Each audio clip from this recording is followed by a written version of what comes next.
Hi news focus Tamil. என்ன எப்பயுமே ஒரே அரசியல் தானா? என்னங்க அரசியல் போர் அடிச்சுதா உங்களுக்கு? நமக்கு வேணா அரசியல் பிடிக்காம போகலாம், ஆனால் அரசியலுக்கு நம்மளை பிடிச்சிருக்கு. நம்மளை வச்சு தான் இங்கே ஒவ்வொரு அரசியலும் நடந்துட்டு இருக்கு. பலரும் நம்மளோட அரசியல் நிகழ்ச்சிகளை தொடர்ச்சியாக பார்க்குறீங்க, ஆனால் சப்ஸ் பண்ண மறந்துறீங்க. நம்ம நேயர்கள் மறக்காம சப்ஸ் பண்ணுங்க. இனி வரக்கூடிய நாட்களில் நிறைய அரசியல் பேச வேண்டியது இருக்கு.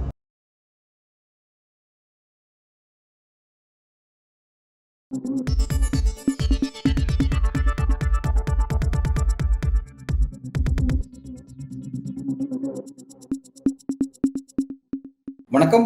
இன்றைக்கு நம்முடன் அரசியல் பேசுவதற்காக மூத்த பத்திரிகையாளர் திரு தராசு ஷியாம் அவர்கள் இணைந்திருக்கிறார். சார் வணக்கம். வணக்கம் அன்பு சார், அதிமுகவுடைய தலைமை செயற்குழு கூட்டம். இந்த கூட்டத்துக்கான காரணம் வந்து காலியாக இருக்கக்கூடிய 2 ராஜ்யசபா எம்பிக்கள் யார் அப்படிங்கறது முடிவு செய்யறதுல ஒரு பெரிய இழுபறி போயிட்டு இருக்கு. திமுக தெளிவா முடிவு பண்ணிட்டாங்க, அது கிளியர் ஆயிடுச்சு. இந்த பக்கம் 2 பேர் அதிமுகவே அல்லது பாமக வாய்ப்பளிக்கப்படுதா, தேமுதிக வாய்ப்பளிக்கப்படுதான்னு பெரிய டிஸ்கஷன் போயிட்டு இருக்கு. இதை எப்படி ஏடிஎம்கே ஹேண்டில் பண்ண நீங்க பாக்குறீங்க சார்? இல்ல, அதிமுக இப்ப வசதி ஆயிடுச்சுங்க. இந்த இன்னைக்கு டாக்டரோட பேட்டியே ஒரு டைமிங்கோட இருக்கு. எப்படின்னா, அன்புமணிக்கு ஒரு நெகோசியேஷன் நடந்துகிட்டு இருந்தது, நம்ம எல்லாருக்கும் தெரியும். கொடுக்கலாம் அப்படின்னு அதிமுக பாமக கொடுக்கலாங்கிற நினைப்பும் இருக்கும். ஏன்னா சேலம் டிஸ்ட்ரிக்ட் இல்ல அதிமுகவுக்கு செல்வாக்குள்ள சில மாவட்டங்கள் இருக்கிற தொகுதிகளை கைப்பற்றணும்னா பாமக ஓட்டு தேவை. ஃபார் தட் மேட்டர் எடப்பாடியில ஜெயிக்கிறதுக்கே பாமக ஓட்டு தேவைங்க. அப்போ கொடுக்கலாமோ அப்படின்னு ஒரு எண்ணம் இருந்திருக்கும்ல. டக்குன்னு காலையில டாக்டர் பேட்டி கொடுக்குறாரு. அவரு போன வாரமே அடுத்த வியாழக்கிழமைன்னு வேற சொல்லிட்டாருன்னு சொல்றாங்க. நான் அதை கவனிக்கல. அப்போ வியாழக்கிழமை இன்னைக்கு செய்தியாளர்களை சந்தித்ததை அவரு அதிமுக தலைமை செயற்குழுவோ அல்லது 2 எம்பிக்களை தேர்ந்தெடுக்கக்கூடிய அந்த சடங்கு முடிந்த பிறகு வச்சிருக்கலாமே. அப்ப அன்புமணிக்கு கிடைக்க கூடாதுன்னு அவருக்கு ஏதோ ஒரு நோக்கம் இருக்கு. ஏன்னா பாஜகவை சேர்த்து அட்டாக் பண்றாரு. பாரத் மாதா கி ஜெய் அப்படின்னு என் வீட்டு வாசல்ல ஒரே சத்தங்கன்றாரு. சத்தம் இல்லைங்க, முழக்கம். ஒரு கட்சிக்கான முழக்கம் இல்ல அது எப்படி சத்தமாகும்? கோஷம். அண்ணா வாழ்க இல்ல கலைஞர் வாழ்க அப்படின்னு சொன்னா அதை நீங்க முழக்கம்னு சொல்லுவீங்களா, வேற என்ன சொல்லுவீங்க? ஒரே சத்தங்க அப்படின்னு சொன்னா அப்புறம் திமுக எப்படிங்க ஒத்துக்கிடும் அதுக்கு? இல்ல அதிமுக எப்படி ஒத்து? எம்ஜிஆர் வாழ்கன்னு சொல்றது முழக்கமா இல்ல சத்தமா? சிக்கலான வார்த்தை. டாக்டர் அது பிரயோகம் பண்றாரு. அப்படின்னா பாஜகவோட உறவு இல்லைன்னு அர்த்தம். பாஜகவோட உறவு இல்லைன்னா அதிமுகவுடையும் உறவு இல்லைன்னு அர்த்தம். அந்த ஸ்டாண்டர்ட் டாக்டர் வைக்கும்போது அன்புமணிக்கு என்ன வாய்ப்பு கிடைக்கும்? சார், எனக்கு ஒரு விஷயம் புரியல. ராமதாஸ் எந்த அளவுக்கு தீவிரம் பாஜக எதிர்க்கிறாரு, அன்புமணி ஏன் சாஃப்ட் கார்னர்ல இருக்காரு? இது ஒரு கேள்வி. 2வது, இந்த கூட்டணி வேணும்னா அவங்களுக்கு வேற என்ன ஆப்ஷன் இருக்கு? பாமகக்கு ராமதாஸுக்கு வேற என்ன ஆப்ஷன் இருக்கு? டாக்டர் தான் சொல்லிட்டாருங்களா, நாங்க தனியா போவோம்னு. தனியா போனாலும் எங்களுக்கு ஜெயிக்க முடியும். நான் 96ல 4 சீட் ஜெயிக்கலையான்றாரு. 96ங்கிறது 30 வருஷத்துக்கு முந்தைய நிலைங்கிறத மட்டும்தான் அவர் மறக்கிறாரு, வேற ஒண்ணும் இல்ல. பாசிபிலிட்டிஸ் இருக்கா சார்? அதுக்கான பாசிபிலிட்டிஸ் இருக்கா அப்படிங்கிறது பேச வேண்டியது. அதாவது 30 வருஷத்துக்கு முன்னாடி இருந்த சித்தாந்தங்கள் எல்லாம் இன்னைக்கு இருக்கா? எங்க திராவிட சித்தாந்தம் எல்லாம் உங்களுக்கு எல்லாம் இருக்கா? இல்லைங்க. சும்மா அதை பேசி பிரயோஜனம் இல்லை. வெறும் திராவிட சித்தாந்தத்தை மட்டும் வச்சுக்கிட்டு 15 சீட்டு அண்ணாவால ஜெயிக்க முடிஞ்சதுங்க 1957ல. வருஷம் எத்தனை வருஷம்? 60 வருஷம். 60 70 57 இன்னைக்கு 2025. 15 சீட்டு சித்தாந்த அடிப்படையில் மட்டும் ஜெயிக்க முடிஞ்சது. 62ல அண்ணா கூட்டணி போயிட்டாரு. 67 ஃபுல் கூட்டணி. 15 சீட்டு ஜெயிச்சுட்டு ஆட்சியை பிடிக்கும் போது முழு கூட்டணி தான். ஏன்? அதுக்குள்ள வாக்காளர்கள் எண்ணம் மாறிடுச்சு. புதிய தலைமுறை வாக்காளர்கள் வந்துட்டாங்க, புது வாக்காளர்கள் வந்துட்டாங்க. அவங்களுக்கெல்லாம் நம்ம அப்பீல் பண்ண வேண்டியது இருக்கு. ஒரு கட்சி தன்னைத்தானே புதுப்பித்துக் கொண்டு தகவமைத்துக் கொண்டு புதியவர்களை உள்ள சேர்த்து அப்பீல் பண்ண வேண்டிய ஒரு நிலைமை. வேற வழி இல்லை. ஒரு கட்சி அப்படிதான் இருக்க முடியும். அப்ப டாக்டர் 96ல நான் 4 சீட்டு தனியா ஜெயிச்சேன், அதே சித்தாந்தம், அதே போராட்டம், அதே இடஒதுக்கீடு, அது சொல்லி இப்பவும் நான் ஜெயிப்பேன் அப்படின்னு அவர் நினைத்தால் அதிமுகவோட தலைமை செயற்குழு என்ன முடிவு எடுக்கும்? இதுக்கு நம்ம கட்சியிலேயே 2 பேருக்கும் கொடுத்துடலாம் அப்படின்னு முடிவு எடுக்க முடியும். அட்லீஸ்ட் கட்சிக்காரங்களா சந்தோஷமா இருப்பாங்களே. எனக்கு தெரிஞ்ச அன்புமணி அவர்களுக்கு சீட்டு இல்லைங்கிற முடிவு நோக்கி அதிமுக போகுது. சார், அதான் ஏற்கனவே கேட்ட மாதிரி ராமதாஸ் ஏன் பாஜக இந்த அளவுக்கு எதிர்க்கிறாரு, அன்புமணி ஏன் சாஃப்ட் கார்னர் இருக்காரு? இது புரிஞ்சுக்க முடியல. இது எப்படி? அது கேள்விக்கு பதில் சொல்றது அவ்வளவு சரியா இருக்காதுங்க. ஏன்னா டாக்டர் சொல்றதை வைத்து பார்க்கும்போது அன்புமணி மேல உள்ள வழக்குங்கிற மாதிரி நம்ம புரிஞ்சுக்கிறோம். அது அவர்களுக்கு தான் தெரியும். பிஜேபி டாக்டருக்கு பிடிக்கல. அதை நான் வரவேற்கிறேன். ஏன்னா நானும் தமிழ்நாட்டில் பிஜேபி ஏதாவது ஒரு வகையில பெரிய அளவுக்கு வளர்ந்து வருவது தமிழ்நாட்டோட அரசியலுக்கு நல்லது இல்லைன்னு நினைக்கிறவங்க தான். பிஜேபியில எனக்கு நிறைய நண்பர்கள் இருக்காங்க. சார் நீங்க ஒரு சீனியர் பத்திரிகையாளர், நான் உங்ககிட்ட இந்த ஃபர்ஸ்ட் டைம் நீங்க சொல்றீங்க, நான் கேட்கறேன். நான் உங்ககிட்ட இதை பத்தி கேட்கவே இல்லை. நீங்க நியூட்ரலா தான் இருந்து பேசுவீங்க. ஆனா பாஜக எதிர்ப்புங்கிறது நீங்களும் ஓப்பனா சொல்றீங்கிறது எனக்கு ஆச்சரியமா இருக்கு. இல்ல, பாஜக எதிர்ப்புங்கிறதுல நான் சித்தாந்த ரீதியா, நாங்க ரொம்ப பழைய சித்தாந்தத்துல இருந்து வர்றவங்க, நாங்க அதை மாத்த முடியாது. நான் வந்து கட்சியோ இல்ல வாக்கு அரசியலுக்கோ நான் போறது இல்லை. எனக்கு ஓட்டு போடுங்கன்னு நான் கேட்க போறது இல்லை. அப்ப நான் வந்து என்னோட அனுபவத்தை வச்சுதான் எல்லாமே பேசுறேன். உங்களுக்கு அது பிடிக்கலாம், பிடிக்காமலும் போகலாம், அதை நான் மறுக்கவே இல்லை. ஆனா என் அனுபவத்துல வந்து நீங்க இப்படியான ஒரு வெறுப்பு பிரச்சாரத்தோடயே அரசியல் பண்ண போறீங்க அப்படின்னா அது ஒர்க் அவுட் ஆகாது. அண்ணாவே வந்து வெறுப்பு பிரச்சாரத்தெல்லாம் கைவிட்ட பிறகுதான் ராஜாஜியோட கூட்டணி வைக்கிறாரு 67ல. அண்ணா என்ன சார் வெறுப்பு பிரச்சாரம் செஞ்சாரு? ஆமா, அவரு பிராமண எதிர்ப்புல இருந்தானங்க திராவிட இயக்கம் வந்துச்சு. பிராமண எதிர்ப்பு, ரைட், ஓகே ஓகே. அது இருந்துச்சுல. அப்ப சரி, பெரியார் வந்து ஏங்க விரும்பல வாக்கரசியலுக்கு போக? ஏன் விரும்பலன்னா ஏன் கருத்து ஏத்துக்குன்னா ஏத்துக்க, ஏத்துக்காட்டா போயிட்டே இரு, இது என் கருத்து, எனக்கு நீ ஓட்டு போட வேண்டாம். இது வேற. வாக்கரசியலுக்கு வர்றீங்க, கும்பிட்டு ஓட்டு கேட்கறீங்க அப்படின்னா நீங்க மக்களுக்கு ஏற்ற மாதிரி பேச வேண்டியது இருக்கு, அது வேற. அப்ப ஒரு கட்சி மாத்திக்கிட்டே வருது. ஒன்றரை ஒருவனை தேவன் எப்படி அண்ணா சொன்னாரு, அதனாலதான்.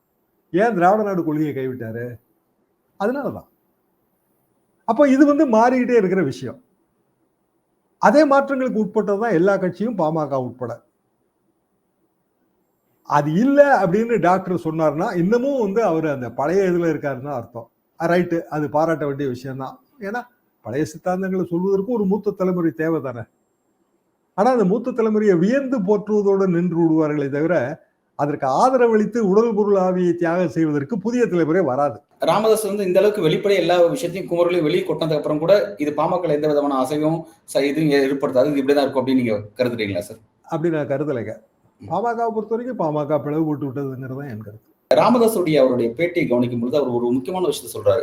நான் இந்த அளவுக்கு எக்ஸ்ட்ரீம் லெவலுக்கு நடந்ததுக்கு காரணம் என்னன்னா வந்து, நான் முன்னெடுத்த கூட்டம், அந்த கூட்டத்துல மாவட்ட செயலாளர்கள் புறக்கணிக்கிறேன்னா நான் அப்பவே செத்துட்டேன் அப்படின்றாலும் ரொம்ப காட்டமா ஒரு விஷயத்த சொல்றாரு. அவரை சொல்றதுக்கு காரணம் என்னன்னா, என்ன அந்த அளவுக்கு அன்புமணி கட்டுப்படுத்துறாரு. நான் தருமபுரிக்கு போறேன், அங்க பேசக்கூடாதுங்கிறாரு, பிறகு வந்து யாரையும் சந்திக்க கூடாதுங்கிறாரு, 200 பேர் தான் கூடணுங்கிறாரு. ஒரு எனக்கு நிறுவனருக்கே இவ்வளவு கட்டுப்பாட்டை போடக்கூடிய அளவுக்கு அவர் வந்துட்டாரா? அவரு ஒரு எல்லாத்தையும் பார்த்து ஒரு விரக்தி அடைஞ்ச இடத்துல இந்த இடத்துக்கு வந்திருக்காரு அப்படின்னு தான் பார்க்க வேண்டியதா இருக்கு சார். இது எப்படி? இத வந்துங்க, நிறுவனர்கள் தொடர்ந்து ஒரு கட்சியில டாமினேட் பண்ண முடியுமா? மாத்தி கொடுத்த பிறகு.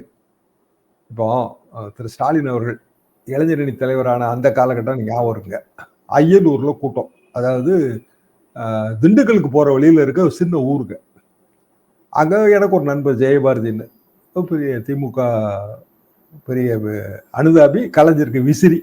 சரி வாங்க போவோம் அப்படின்னு சொல்லி மோட்டார் சைக்கிளில் போகிறோம். அந்த கூடத்து ஸ்டாலின் ரொம்ப சின்ன பையனா பேசுறாரு. இப்போ இளைஞரணி என்னத்துக்கு? கட்சியே இளைஞர்கள் கட்சி தானே, அதுக்கு எதுக்கு ஒரு இளைஞரணின்னு நான்லாம் உண்மையிலே அப்படிதான் நினைச்சேன். அது 80களில் ஒட்டின இப்போ ஒரு காலகட்டங்க, 45 வருஷம், கிட்டத்தட்ட 45 வருஷத்துக்கு முன்னாடி. கலைஞர் எப்போ வந்து ஸ்டாலினை செயல் தலைவர் ஆகினாரு? 2015 காலகட்டம். அதுக்கு எத்தனை வருஷம் கழிச்சுன்னு பாருங்க. அப்போ அதுக்கு பிறகு பல கட்ட பயிற்சி. ஸ்டாலின் அவர்களை வந்து அப்போ இளைஞரணியில் தலைவர் பதவி கொடுத்து பயிற்சி, அப்புறம் வந்து மேயராக்கி, அப்புறம் எம்எல்ஏ ஆக்கி, அப்புறம் வந்து அமைச்சராக்கி, அதுக்கு பிறகு துணை முதல்வராக்கி, அதுக்கு பிறகும் வந்து கலைஞர் வந்து தலைவர் பதவியில் உட்கார வைக்கல, கட்சி தலைவர் பதவியில். என்ன காரணம்னா அது ஆல் பவர்ஃபுல் போஸ்ட், கட்சி தலைவர் பதவிங்கிறது.